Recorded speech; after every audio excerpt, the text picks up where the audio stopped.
Well, good evening, everyone, and welcome to the Raymore City Council work session for Monday, July the 15th, 2024. Before we begin this evening, I'd like to ask you all for a moment of silence to honor Firefighter Chief Corey Comparator, who, as you all know, was killed trying to shield his family during the assassination attempt on former President Trump.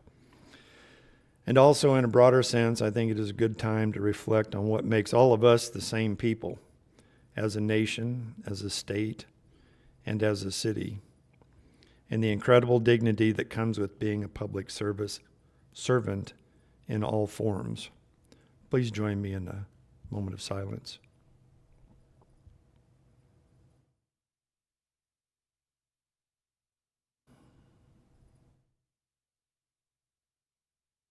Thank you. Go ahead and proceed this evening with a review of City Council rules and procedure. I'll turn it over to Mr. Fearborn. Thank you, sir. I'm going to immediately turn it over to Mr. Zur, who will be making this presentation to the council tonight. Thank you, Mr. Fearborn. Mayor, members of the council, it's a pleasure to be able to speak to you this evening. I am reminded by Mr. Murdoch that we do have a home run derby to watch this evening, and I'm also a firm believer that nothing comes from meeting that lasts longer than an hour. Nothing good comes from meeting that lasts longer than an hour. But I do appreciate your attention for the next hour as we go through a number of items that are code and charter specific. We'll cover a number of items. I want to make sure and stop for questions. I'm hopeful of a dialogue during the course of this evening. I'm providing you the PowerPoint presentation, but I also have up the front of the table here the council rules of procedure, which we will discuss at some length, as well as the Missouri Municipal League's manual for newly elected officials that I'm happy to provide for you as well.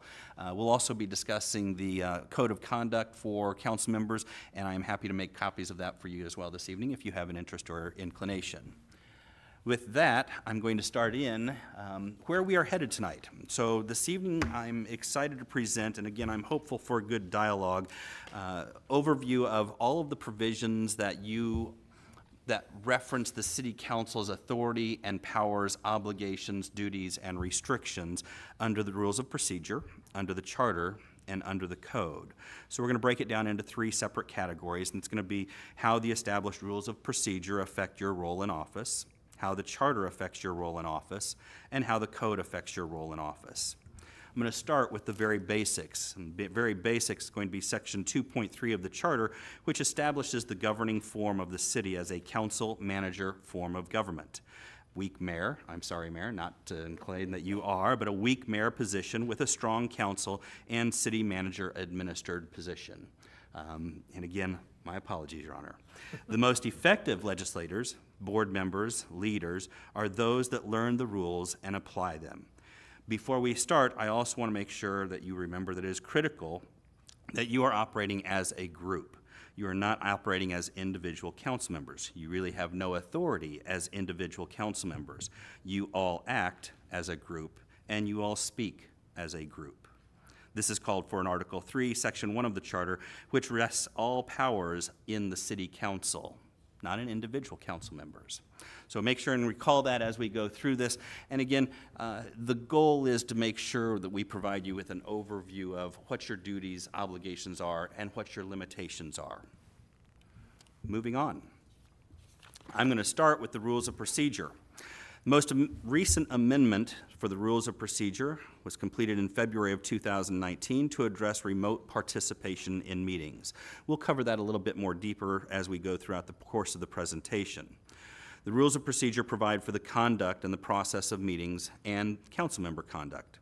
The hierarchy of control for all actions, conduct, and meetings of the council are based upon statute first, state statute, for example, Chapter 79 of the Revised Statutes of Missouri, which affect zoning and how you all approve zoning changes.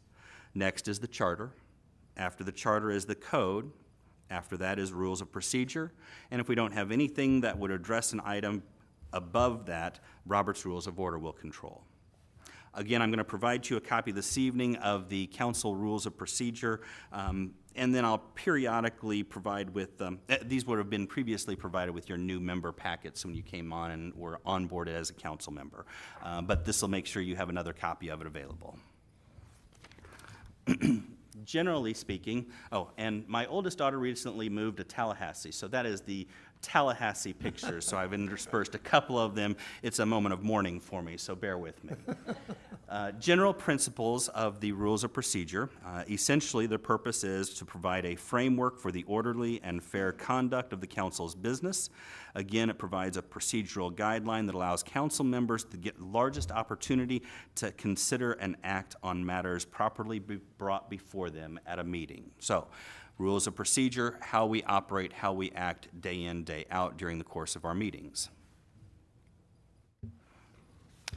And I'm going to break it down based upon the rules of procedure, kind of working through just piece by piece. The rules of procedure, and I've got 4 slides dedicated to this. First and foremost, you'll have a presiding officer. Your presiding officer is the mayor, unless the mayor is absent. If the mayor is absent, Mayor Pro Tem steps in. And if the Mayor Pro Tem is unable to attend, then the presiding officer will be selected by a majority of the council members present. The Mayor Pro Tem is elected annually, and again, we'll discuss that a little bit further down. Mayor Pro Tem, raise your hand. Thank you. Just wanted to make sure. Thank you. Next on the item for procedures is the agenda and adjustments to the agenda. The presiding officer can call for an item to be taken out of order. If objected to by a council member, the matter is put up to a vote for the council, and a change would then require a majority vote of the council. We don't have this very often. I've seen it maybe a couple of times during the time that I've been here where we've altered the location of something. And if something's coming off of a consent agenda item, it's automatically going to go to the first new order matter on new business. So there are procedures in place to address that. With regard to attendance, the rules of procedure outline that if you're going to miss a meeting, be late to a meeting, or leave a meeting early, that you'd request to have notification to the mayor, the city manager, and/or the city clerk in advance so that we can make arrangements for the same. In our Rotary Club, we'd have a scooter badge that would go along with that. We're not going to require you to do that. We just want to have a heads up that you're not going to be there. And you all are really pretty good about that as it is. On debate and discussion, the presiding officer shall regulate the conduct of the meetings to assure adequate consideration of relevant points of view. And I want to make sure and point out this is very specific, relevant. It's not all points of view. So the presiding officer has the ability to limit and restrict some discussion in order to maintain the relevance to the conversation. That can also get into areas of where you may or may not be able to have conversations. I want to make sure and impress upon you, free speech is absolutely in control when you are up here. If you see any concerns between either myself or Mr. Fearborn, we'll generally bump in order to advise you that maybe we're swaying away from the area of relevance for purposes of drawing you back to the discussion. But outside of that, we really want to provide you with full opportunity to have discussion up there. Also important to maintain the dignity of the meeting and ensure appropriate respect is accorded to all of those participating. Nothing within the rules, again, is meant to quell the council's right to free speech. And again, if you're getting into a problematic area, we will absolutely interject if we need to. Any questions about that so far? Moving on. Rules of the game. Motions. Motions, the right to the floor, the introduction of ordinances and resolutions, as well as resolutions versus ordinances and the reading of ordinances. I'm going to break down a couple of these. I'm not going to go into great detail on all of them. Basically, motions, the presiding officer under the rules of procedure may require a long motion to be written out and submitted in writing if needed. And the maker of the motion will always have the right to speak first on their motion. It's important from your perspective, and this differs somewhat in other organizations that I represent. A member can vote against his or her own motion, but cannot speak against it. If you're going to vote against it, don't make the motion. If a motion isn't made, it will die for lack of a motion or lack of a second, which is perfectly acceptable amongst this legislative body. A member can modify his or her own motion before and after it is stated by the presiding officer. With regard to the right to the floor, you all are really good about this as it is, but as far as a group is concerned, you wait to be recognized by the chair or the presiding officer.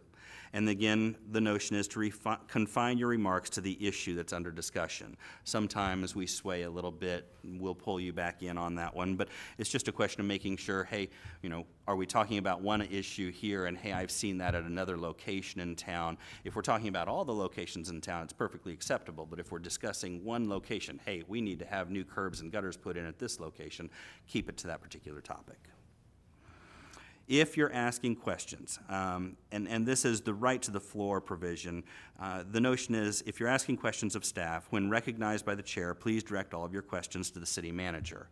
As a caveat to this, any follow-up questions, so if you ask a question, it may go to the city manager and he may defer that to city engineer, city attorney, community development director, any one of those individuals. Once that first question has been answered by the individual, you can direct your further follow-up questions to that individual.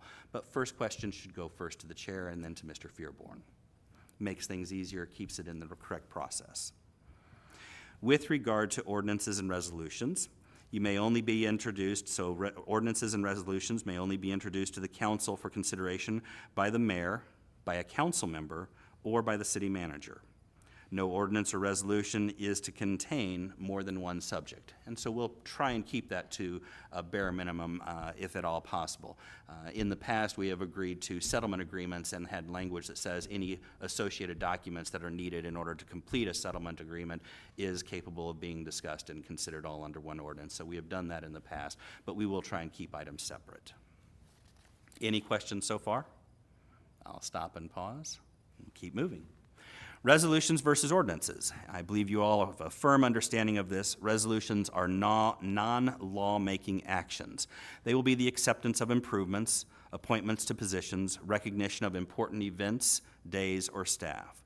A resolution only requires one vote, and it requires approval of the majority of the council present. So a quorum is present, a majority of that quorum can pass a resolution. Ordinances, on the other hand, make law. Unless a larger majority is required by state law or city charter, a majority of the entire council is necessary for passage of an ordinance. Ordinances are read and voted upon twice. Each vote must pass by the requisite majority. You can have emergency ordinances, and we've had those in the past. I've seen it used more often in other cities. I believe Mr. Fearborn has an aversion to it. When he's not necessary, we will not use an emergency ordinance, but we have done it in the past. That requires 3/4 of the entire council approval at both of the readings. The first reading would be done by title only, and the second reading would be read in full. When I'm asked to draft those, I try and keep my whereas clauses to a minimum.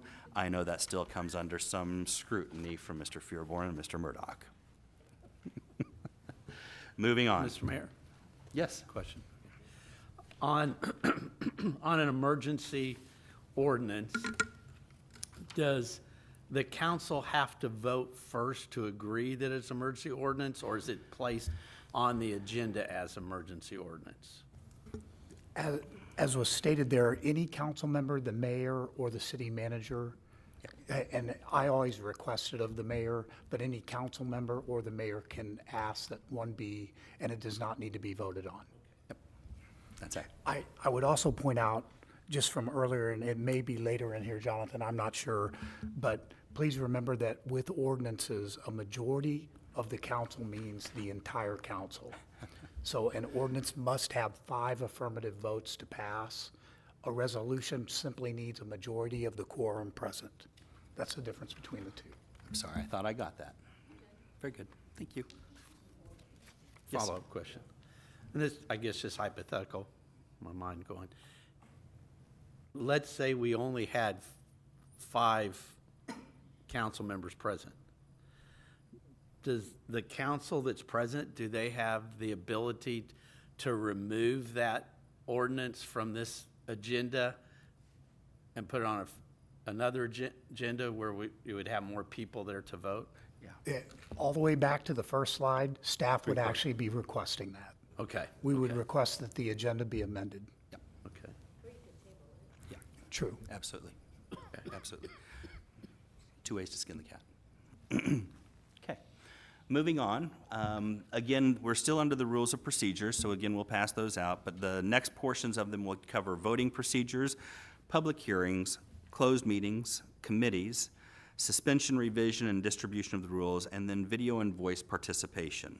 We talked a little bit about the voice participation and the video participation up front. I'm going to go into a little bit more depth as we move on. With regard to voting procedures, you have 3 options. Those 3 options are yes, no, or abstain. If you're abstaining, our rules of procedure require and state that you must provide the basis for your abstention. This also plays into the notion of qualifications or conflict on a particular item. And here I'd note Councilmember Holman did a great job with regard to the most recent analysis for the Honeywell and the firing range utilization. I'm not sure that there was even a potential for the conflict of interest, but he had erred on the side, and I appreciate the recognition of the potential and him stepping down from the dais and not participating in that vote. If there is a conflict, if you are disqualified from voting on a particular item, you are to step away from the dais and not participate in either discussion or vote on the item. Again, as part of this process, if you've got questions regarding a potential conflict, please feel free to see either myself and or Mr. Fearborn prior to the meeting. Always better to have questions answered before the meeting if we're able to do so, rather than be surprised with it during. Okay? Any council member may also request a roll call vote on a contentious item. I have seen that more and more in my Homes Association votes for board memberships, less here. You all seem to have a pretty good understanding of how we're going to take a particular item under vote. With regard to closed meetings, all entry into a closed matter or closed meetings would require a roll call vote. Also, it requires all votes while in closed session to be by roll call vote. We've always maintained those. During the course of your closed meetings, and here is an area that I want to make sure and cover, you'll see me squirming quite a bit because they should be limited solely to the subjects identified while in closed session. We have in the past kind of wandered on that one. You'll see me squirm, you'll see Mr. Fearborn squirm. Sometimes you'll see Mr. Fearborn tell me not to squirm anymore. So that sometimes happens. But under 610.022 of the revised statutes of Missouri, it's very clear that public governmental bodies shall not discuss any business in a closed meeting, record, or vote which does not directly relate to the specific reason announced to justify the closed meeting or vote. I'm going to pause there real fast with any questions that you might have. None at all. Moving on. Nope, I'm sorry. I bounced ahead one too many. Committees. With regard to committees, there are no standing committees. However, the council and the mayor may establish ad hoc committees. With regard to the suspension, revision, or the distribution of the rules, to suspend or amend a rule requires a majority vote of the council at any meeting where a quorum is present. So again, that's a quorum only, majority of the council.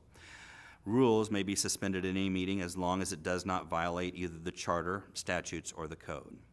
And then in order to change the rules, that change then becomes effective at the next regular meeting of the council. So you couldn't change them at the beginning of the meeting and have them be applied. You do a suspension of that of the rules for a particular meeting. Could you give me an example of changing the rules? Change of a rule would be whether or not you wanted to have, you wouldn't be able to make a change of a rule as it would relate to the number of people required or number of votes required to pass an item. But you could change a rule with regard to the order of the process for the meeting if you were inclined to do so. Hey, we're going to take items at a different location, different time. That's altering your amendment. That's that's altering the agenda. The agenda is actually outlined within the rules of procedures for what order it's supposed to go in. Okay, so altering the agenda would be a change. Change in the rules. Okay, I was just trying to figure out what a change of rule was. And they're normally either permanent or semi-permanent, which is the reason it should apply to the next meeting. Otherwise you end up, if it's just applying to a single meeting, you kind of end up with constant changes of the rules within a meeting. A little bit of chaos ensues. Okay. Any other questions? Are you good, sir? Yeah, I just couldn't think of my mind. One of the other things that I want to make sure, in fact, we've changed the rules specifically for this over a period of time, and they did, in fact, become permanent. The video and the voice participation. This changed and was analyzed in detail during COVID. We provided lots of allowances for participation in remote opportunities to participate both in general session as well as work sessions, and acceptance of those changes. Again, voice and video participation, what we have done is require that every vote be done by a roll call vote. It seems to have worked pretty well, so we can have a distinction of each individual that's making a vote, and make sure and hear the individuals that are on screen and be able to separate those. It was originally limited to work sessions. However, after 2013, Missouri law changed to allow for participation in both legislative and work session meetings, and in fact, voting in legislative sessions. Under the present provisions of the law, it still appears that in Missouri it would be requirement for executive session participation, that you would not be able to participate in executive sessions. We have instituted that and have regularly held to that for purposes of trying to maintain the security and the sanctity of the executive session. You may say, hey, we don't have anyone else in the room, but if there's any other individuals capable of hearing or within earshot, we want to make sure and control that, keeping the executive sessions truly where they need to be. Any questions about that? No? Moving on. I'm going to pause momentarily. We're going to move into the charter. If there are any questions regarding the rules of procedure, and hearing none, I'll continue moving forward. Relevant provisions of the charter, and we've got a couple of slides on this one. And this one, the first one is going to be whether or not you really feel the power and where the power comes from. The power is under section 2.1, which basically says that all powers that the state has to confer upon any city are the powers that this city can operate with. It's only limited by state constitution, by statute, by charter. Those are the only three limitations that would go into the powers that you all have to exercise here within the jurisdictional boundaries of Raymore. Section 2.2 goes on and again specifically says that the powers are to be construed liberally. So basically, if it's not specifically prohibited, it's allowed. Broad powers under your terms. Statute will control many of these things, so there are things that are statutorily controlled with regard to zoning, and I'm going to keep coming back to that because I generally like to look towards the zoning provisions, which have a lot of state control over rezoning, approvals of developments, and things like that. So, broad powers, liberally construed. The next area we have under the terms of the charter is going to be in Article 3. And as noted when we started, Article 3, Section 3.1 states that basically, except as may be provided otherwise in the charter, all power is vested in the city council. Again, it's the council as a whole, not the council individually. Section 3.2 provides for the composition, qualifications, and the election for council members. And here, I want to make sure and point out, qualifications, 25 years of age, U.S. citizen, a city resident for 2 years prior to your term, ward resident for 6 months prior to election. You must be a qualified voter. You cannot be in arrears on city taxes or subject to city lien or forfeiture. And you must comply with Section 115.306 of the revised statutes of Missouri, which basically says that you have never been found guilty of or pled guilty to a felony under the federal laws of the United States of America or to a felony under the laws of Missouri, or an offense committed in another state that would be considered a felony in the state of Missouri. So, if you've been convicted of a felony, you're pretty much nixed out of being a council member. You must remain a resident of the ward and a qualified voter during your entire term in office. And I'm just going to pause here momentarily, look around the table to see if I see anyone nervously sweating. Seeing none, we'll move on. Further relevant provisions of the charter under Article 3. Section 3.4 provides the authority to elect a mayor pro tem annually. We've recently done that. You all are familiar with that particular process. Section 3.5 provides administrative policy matters. And here is an important one to make sure and note. The item here is somewhat elusive with regard to the title, but basically it boils down to no interference with city officers or city employees. And except for administrative inquiries, information, and investigations conducted by the council as a whole, basically this section breaks down to say that you shall not deal with city officers and employees who are subject to the direction and supervision of the city manager except through the city manager. If you have questions, hey, we have a project going on 58 Highway, we want to know what's going on, don't walk up and talk to the individuals digging the hole, contact Mr. Fearborn. Neither the council nor its members shall in any manner dictate the appointment or removal of any city administrative officer or employees, except you can have a conversation with the city manager, but only to freely discuss the office in general, not determination, hiring, or firing of specific individuals. The council can, as a group, express its views and fully and freely discuss, but cannot dictate with the city manager anything pertaining to appointment and removal of officers and employees. Can I stop you right there, Jonathan? Yes, sir. One of the state statutes that was recently implemented, I believe 2 years ago, is a state statute that actually overrides our charter in that the one individual that does have an automatic appeal right if they're terminated is the chief of police to the city council. So he can actually come before you, and I can't stop that. In any event. Okay, hold on. Yep, sorry. Mr. Mills? Now, this just applies as our role as a city council member. As a private citizen, or I'm president of the Optimist Club or whatever, and I need to speak to the parks director or the police chief or somebody about, renting a unit or coming to speak at an event or things like that, I have the ability, I don't have to run that through the city manager as a private citizen of the city of Raymore, do I?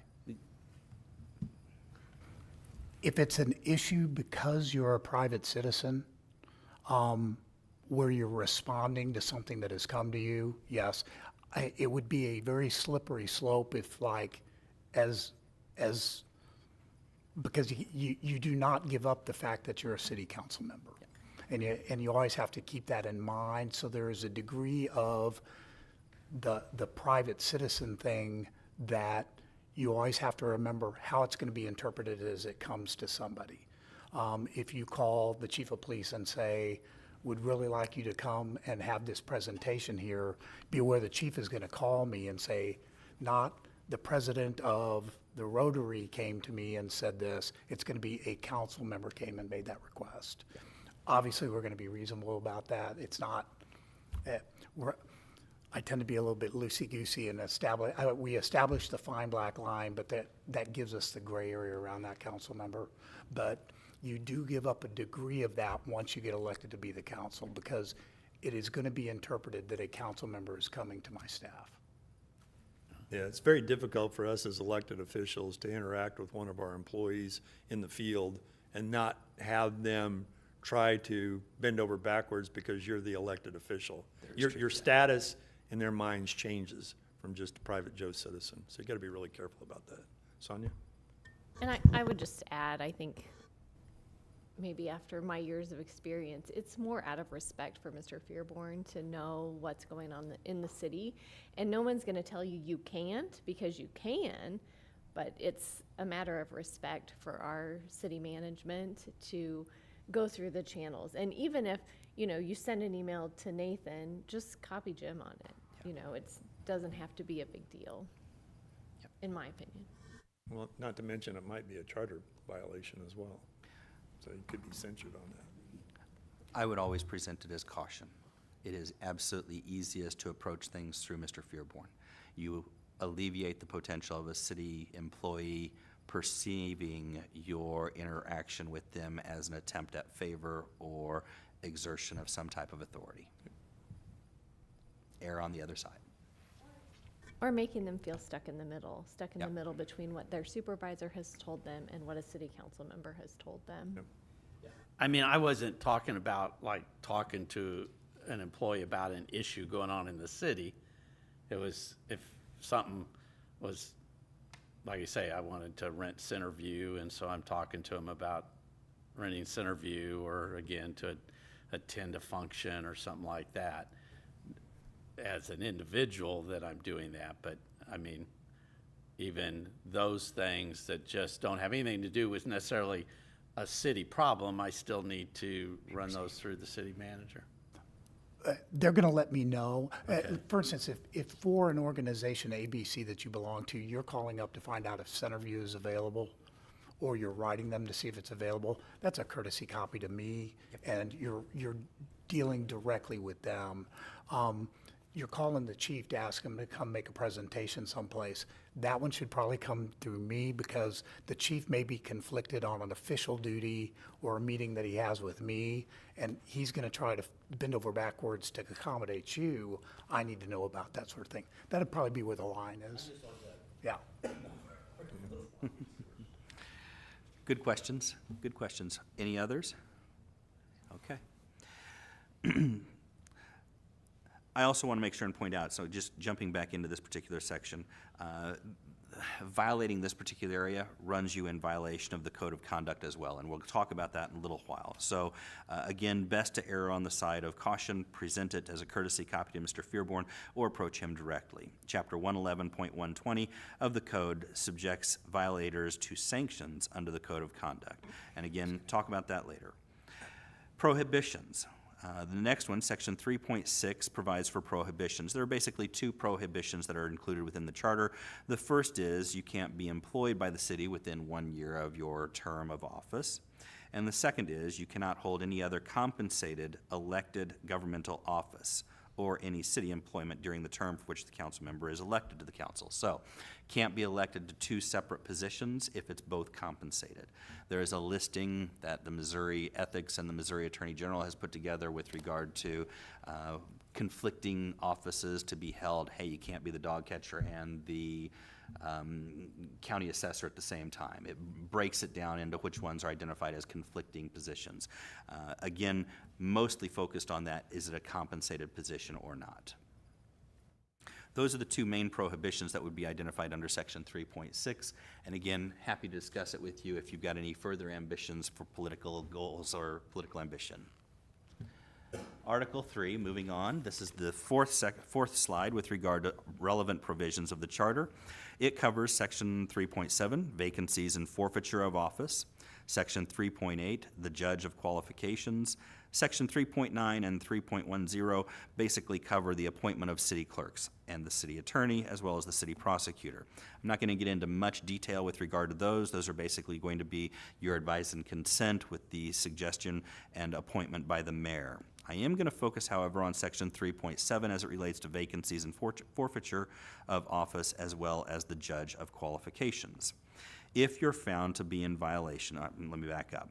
4 ways that you can become basically a vacancy identified for your seat. 1, death. 2, resignation. 3, recall petition. Or 4, removal.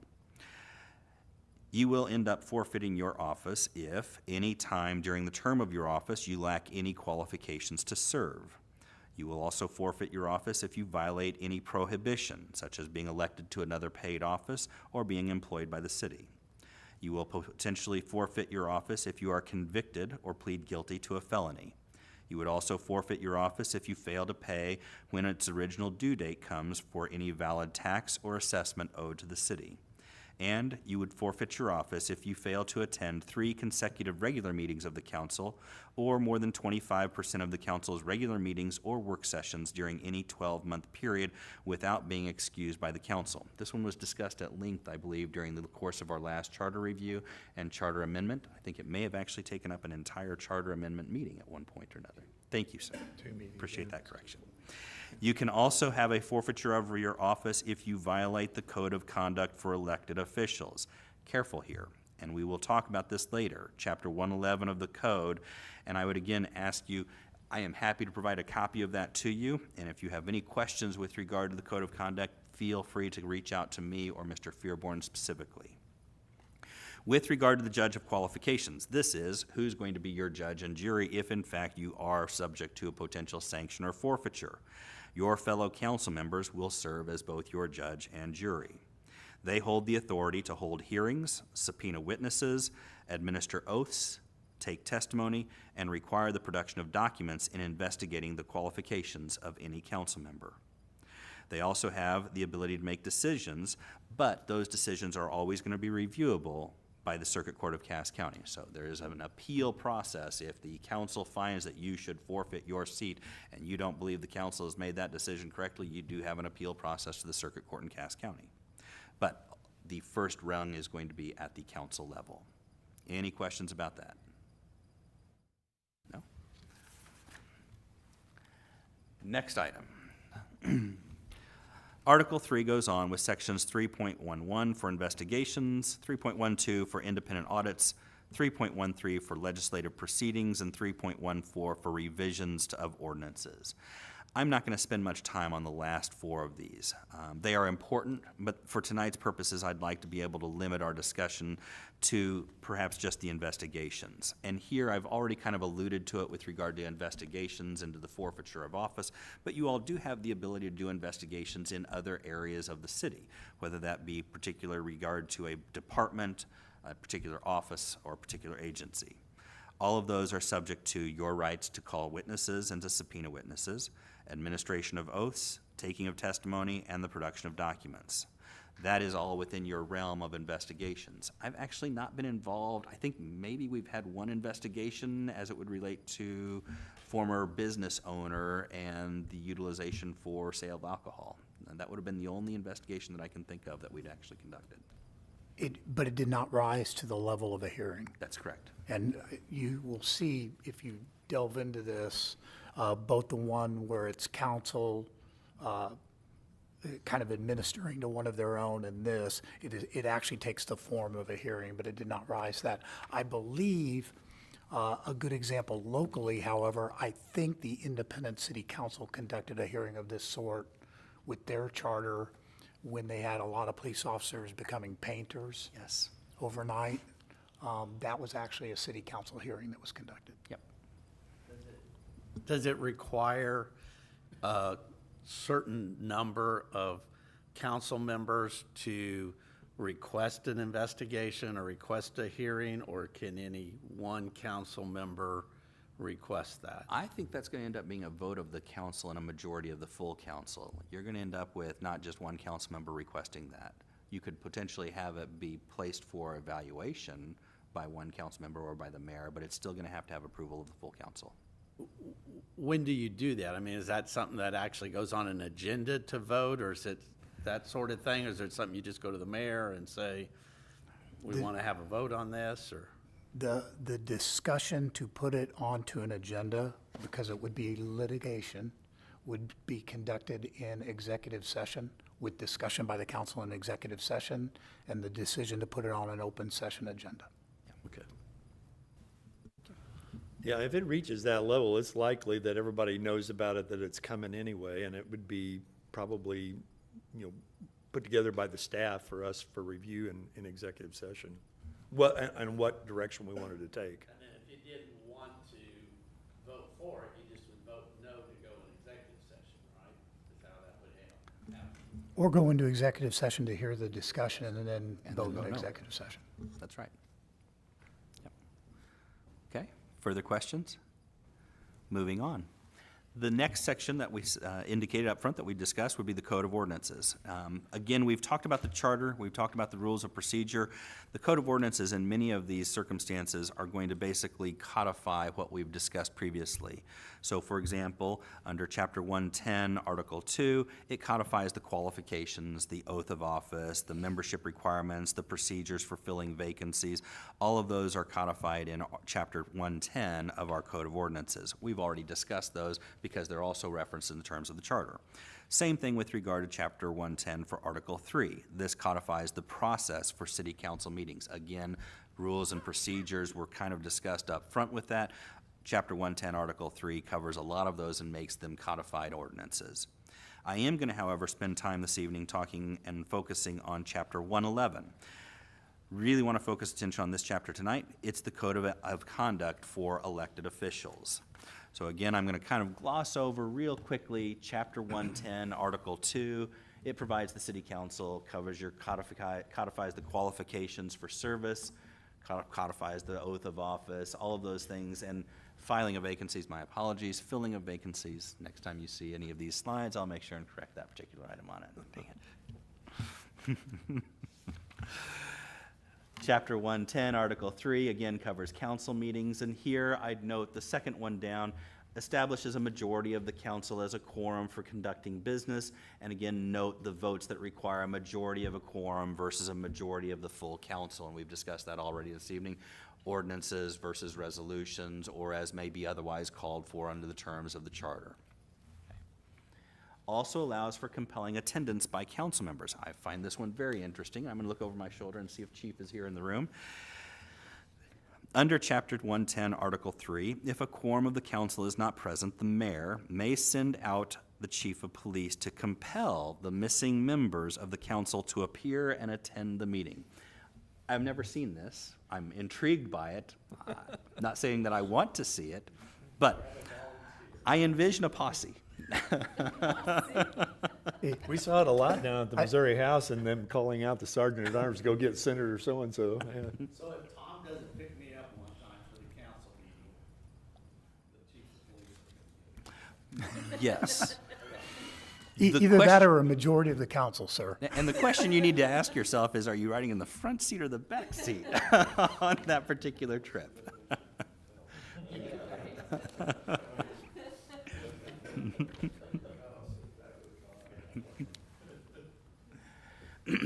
Again, the final portions of this article cover the codification of the mayor pro tem's roles and codifies the voting methods along with the procedures for approvals of ordinances and resolutions. I'm moving on now to Chapter 111, Code of Conduct. I want to make sure and cover up front what the sanctions are that are identified here. This is not an attempt to strike the fear of God in you or anything, but sanctions always seem to be important, and I want to cover them first. The sanctions can be forfeiture of office and removal by the council. So if you violate the Code of Conduct, anything under Chapter 111, you can be removed from office. You can also be open to public or private censure by the council. You can also be open to other disciplinary action according to the Code of Conduct. It doesn't go into detail on this, but what I would suggest to you is that is prospectively reporting to the Missouri Ethics Commission, or open to potential civil and or criminal penalties that might go along with it. I have a hard time coming up with criminal penalties that would go along with it, but they are potentially there and available. I generally would err on the side of Missouri Ethics Commissions. Yes, sir. Which unfortunately, that is the agency that we have. If all of you have reviewed the recent article on an item that's near and dear to us, the Missouri Ethics Commission basically threw out the complaint that was made against the developer by Mr. Myers because they did not have the manpower and do not have manpower to do any local investigations at this time. So complaints to the Missouri Ethics Commission are basically going unheard until they can get the manpower to do something. So that covers your realm of sanctions. Any questions on that at this point? If not, I'm going to move on. You also have references up here, so makes breaching the previously discussed qualifications to serve as a council member a violation of the Code of Conduct, mandates attendance and requirements for council meetings, mandates the payment of taxes, all of those things to go along with it. And the bottom one that I'm going to direct your attention to is the prohibition for conflicts of interest. Conflicts of interest are identified under Chapter 125 of the Code, and I'm going to provide you kind of a nutshell overview of it. When it comes to questions on conflicts of interest, I want to make sure and point out, please feel free to consult with me or Mr. Fearborn about any questions on conflicts of interest. Again, Councilmember Holman was very astute with regard to removing himself from any further discussion that may have occurred with regard to Honeywell based upon his employment. That makes sense. Some of these can get a little bit stickier. Hey, is it my great nephew that's involved in whatever transaction? Does that qualify as a conflict of interest? I'm going to argue it probably does, but it also depends upon how involved. If we're talking about getting into a contract for construction of a fence on property that's city-owned, it may not be a conflict if it's the great-nephew or great-grandnephew that's simply installing it and doesn't have an ownership interest in the business. See me with those questions, okay? Chapter 125 requires disclosure for any substantial personal or private interest in any measure, bill, order, or ordinance proposed or pending before the council. For your purposes, substantial or private interest is defined as ownership by the individual, their spouse, or their dependent children of 10% or more of any business entity, or having a value of $10,000 or more, or receiving more than $5,000 in compensation in any given year. So 3 factors to go into what qualifies almost immediately as a conflict that would rise to a substantial or private interest. If a conflict exists, you must disclose and then refrain from voting on that conflicting item. If you fail to disclose, you're guilty of malfeasance and are open to forfeiture of office. I would note that it also makes the transaction that you voted upon voidable by the city. So, hey, you voted, you should have recused, you should have stepped away, you had a conflict.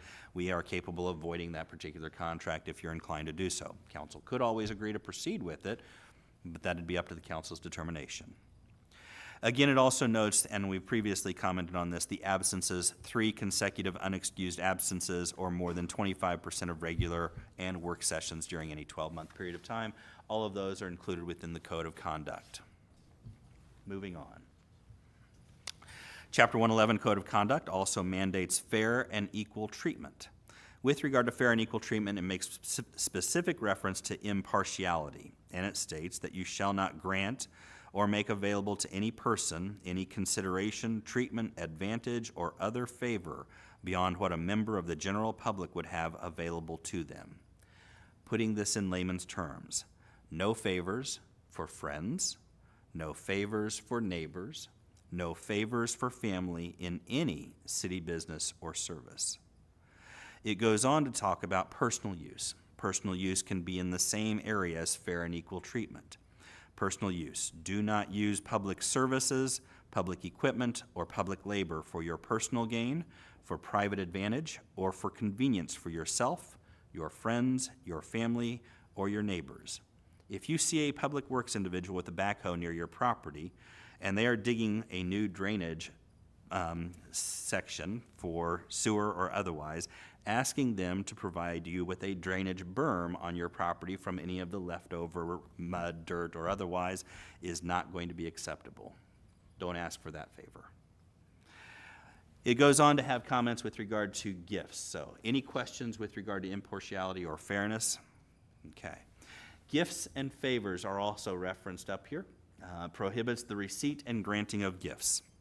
Gifts include services, loans, things, or promises from any person which, to your knowledge, is interested directly or indirectly in any manner whatsoever in business dealings with the city. It also prohibits gifts, services, and loans or things or promises which may tend to influence you in your discharge of your official duties or in your votes. I would note that it does not necessarily prohibit all gifts and provisions. Err on the side of caution here now, because I want to make sure that you note awards, recognitions, items of non-pecuniary value, gifts that would have been given if you weren't an elected official, those are still all perfectly acceptable. So if someone's going to win the Rotarian of the Year award, that does not necessarily mean that you cannot accept the trophy for Rotarian of the Year. Okay? Any questions about that? And then I'm going to go back real quickly. You also aren't able to accept grant of gifts for anything that would be improper, a favor, service, or thing of value, anything that would be associated with that. If you feel like that's being granted to you or given to you as a favor that's going to be sought for a future return, just don't do it. Just avoid it. Yes, sir. Are we prohibited from giving gifts to other council members? I mean, just because it was their birthday or you wanted to do something nice for them, or is that considered you're trying to? I am not going to prohibit gifts amongst council members unless the gift is being given for purposes of an improper basis. Hey, here's this Christmas gift, birthday gift, or otherwise. By the way, I have something coming up in my ward that may be of interest for you. Do you mind coming out and picking it up and taking a look at it with me? That would be improper. But just giving a gift, we're not prohibited from doing that. You would not Okay, be I just didn't prohibited wanna from that. Get in trouble, or making a donation to someone's cause, like if I wanted to give money to the Belton School Foundation, I can do that, even though Sonia and I are That's both not on going to the be for council. personal utilization as far as I'm Okay. concerned. So it's not going to go directly into the pocket of an individual if it's going to the foundation. Okay, I just.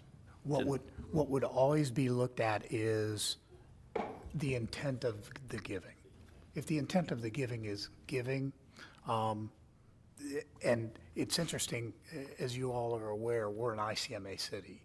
And ICMA has 2 individuals that do nothing 8 hours a day but take calls from city managers, asking them on these very types of deals because it is this huge, wide, hey, wait a minute, what about this? And there's 2 layers to it. And so if you ever, as Jonathan has said 4 or 5 times here, if you ever have a question, ask me, and I will be picking up the phone and giving one of those 2 individuals a call if I don't know, just to say, here are the nuances of this. Yeah, there's a lot of kind giving that goes on with no intent of anything back. We certainly would not want anybody to have an ounce of guilt about that or receiving those as well. You can always ask the question. Each Christmas, I take advantage of a sweet tooth that I have once a year, and I would never want that to stop. I also want to follow that up. I don't envy either of those 2 individuals' jobs in making those determinations.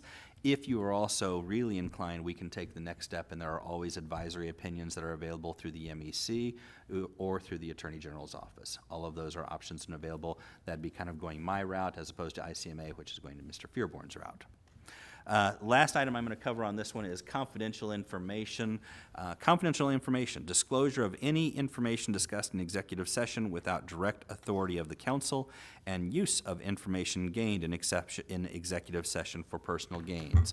Both of these are off limits, you guys. If you've got questions, again, ask us about it. But keeping that important location of the executive session truly confidential is critical.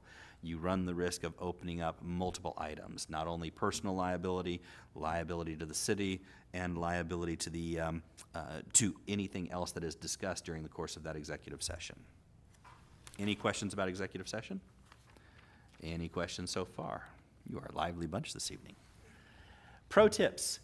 So the last slide that I have for you, and again, I'm going to go back.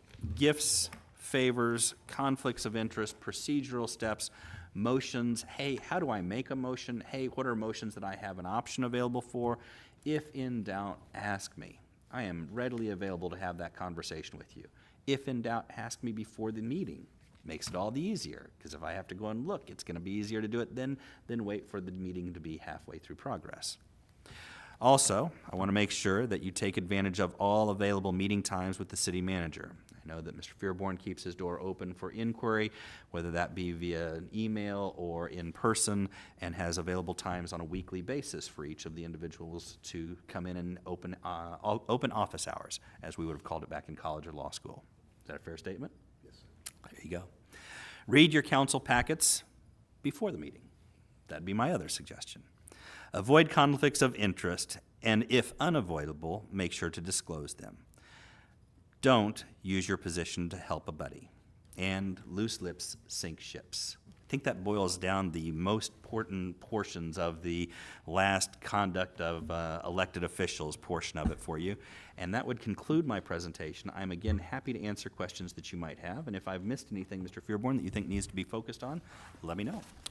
Just generally to close out, so 3 areas were presented to the council tonight. We had the rules and procedures, we had the code of ordinances, and we had the charter. The rules and procedures and the code of ordinances are controlled, originated by, and modified by the council.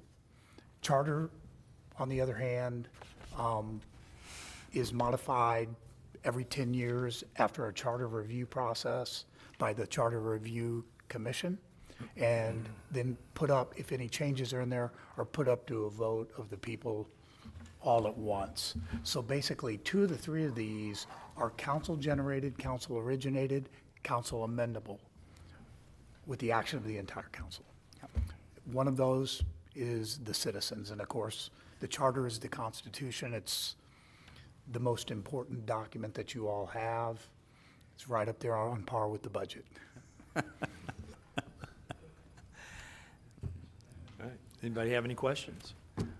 Anybody have anything else to bring before the board or council at this time? I have Missouri Municipal League down here at the end. I'm not going to force anyone to take it. You all would have had the opportunity to pick it up. It's a little bit more expansive, but it's available for you. Anything else, Mr. Fearborn? That is all tonight, sir. All right, then we'll stand adjourned. Thank you all. Look at that. Oh, thank you, sir.